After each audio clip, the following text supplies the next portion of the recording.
Сонцето и високите температури добро и дојдоа на владата, па државните електрани речиси секој ден испраќаа соопштенија дека домашната произведена струја во целост ги задоволува домаќинствата и малите потрошувачи кои се на регулираниот пазар. Последно во низата е владиното соопштение, во кое се вели дека државната ЕСМ синоќа целосно ги задоволило потребите за струја.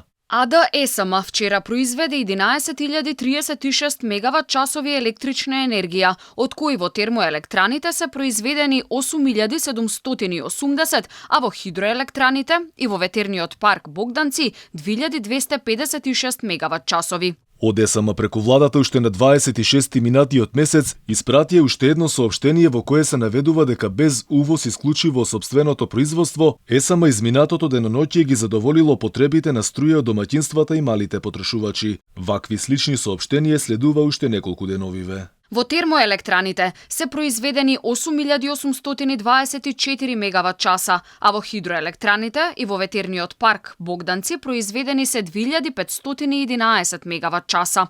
Во функција се два блока во рек Битола, работи рек Осломеј, а продолжуваат и сервисните активности во ТЕЦ Неготино. Се додава во соопштението од ЕСМ на 26.10.2022.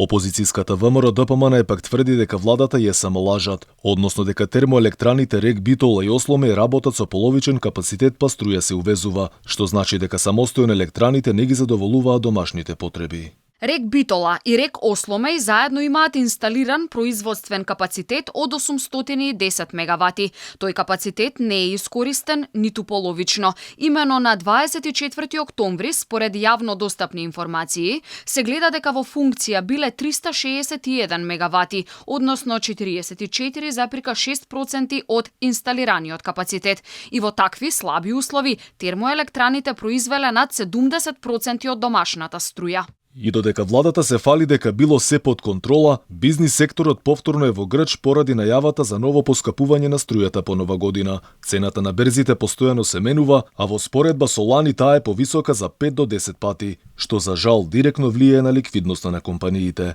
Владата им порача дека остануваат да плаќаат струја како на берза, а не пониска како што индустријата бараше.